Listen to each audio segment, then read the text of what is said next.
Welcome to another Ask Arlington. I'm Jay Warren, the city's marketing and communications manager.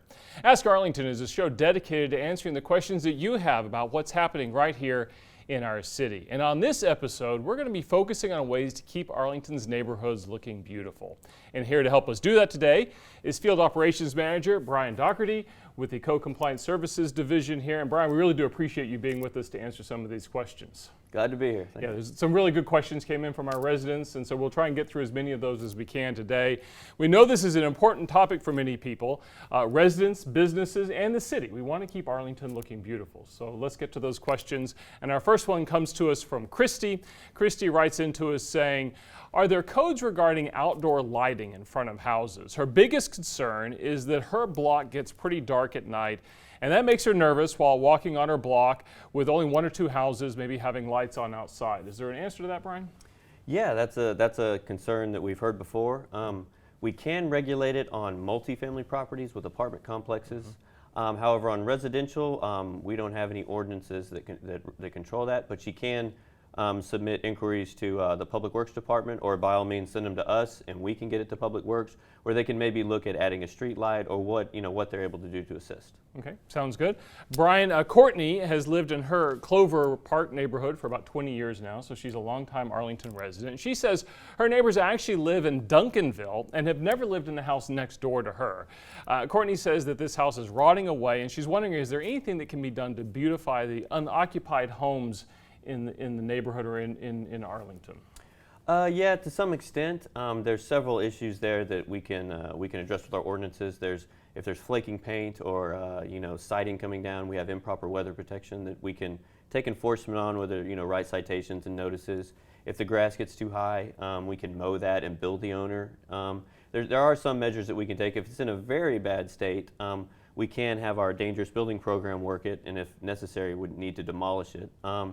So there are some avenues that we can go down to make it the best possible scenario. The key to that is that she would need to contact code though and say, we've got a problem next door, can you come look at it? Yes, and there's multiple ways to complain to or report to code compliance. You can do it by going onto arlingtontx.gov. You can call the number at 817-459-6777, or you can go to any one of the 4 office locations that we have, which are located in the police substations around the city and also at the city tower.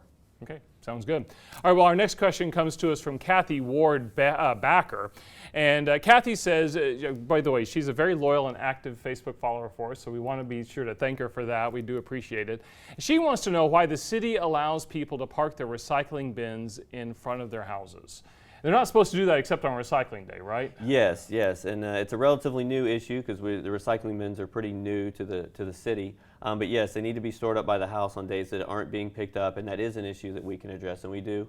And she can report her concerns any of the ways that we listed before, online, call, or at our offices. So just let you know about the problem. Okay. Yeah. And in general terms, as soon as the day that the trash pickup is, recycling pickup, you have until 7 o'clock that night to get it back into your garage, right? Yes. Yeah. It's at 7 o'clock that night, which is generally the rest of the evening because we'll be back at work the next morning, and then that's when we can handle it. Sounds good. Our next question comes to us from Dublin Pepper. He writes in and wants to know, is there any way city workers that mow the medians can keep them cleared on a regular basis from things like overgrown trees? We typically see, Brian, this a lot during like when we've had a bad weather event, and we'll end up with a lot of those branches out in the medians. How do those get cleared out of the way? Normally, we can also take those concerns and we can work with our Public Works Department, also helps clean them up, as well as the Trash Service Republic. Normally we'll have mass pickup days, and we'll also have to call them occasionally to pick up things like that. But when it's in the street and they need to be trimmed, we can address it or do it ourselves. But normally, if it's just left there, if it's in a median, we can contact other departments to make sure it gets taken care of. Is this another example of you need to call code compliance and let you guys know that there's a problem? Yes. Okay. We don't mind. We often get concerns that aren't ours, but we can get them to the right department to make sure that they get taken care of. Sounds good. All right, well, we do want to ask this question as well, another one from our residents. So when an animal's been hit and killed by a car, and you see the animal carcass out there in the road, how does that get cleaned up? Code compliance does pick that up. It's the Animal Services Division that does most of it. Our code compliance inspectors will help out as well. But it's the same way. If they want to call it in, they want to stop by an office to report it, or if they want to go online, yes, they can report it and we will pick them up. They can call you, or they can call Animal Services too if they have a relationship already with Animal Yes. Services, either Yes. one? Okay. Sounds good. And our last question for this segment comes to us from Veronica. Veronica writes in, how can residents get a stop sign on their street? I don't know if this is your department or not, but do you know in general terms how that can work?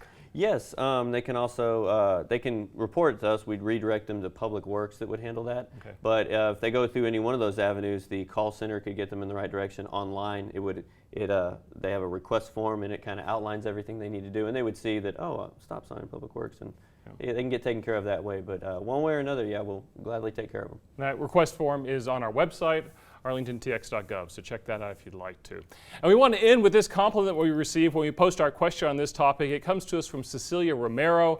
She writes in a very nice note here, just wants to thank us for all the wonderful work that we do and that Code Services does as well here in Arlington. Wants to know that we appreciate and is thankful for the city's Facebook page as well, where we can get these types of discussions going, and we really do like for the residents to let us know what's on their mind. So this is a great forum for that to happen. So Cecilia, thank you for reaching out and for your kind words. Thank you to Brian for coming in today and answering all those questions for us. Your insight was great. And folks, great questions from you this time, so thanks again for sending them to us. That's going to do it for this week's Ask Arlington, but tune in next time when we'll answer more of your questions.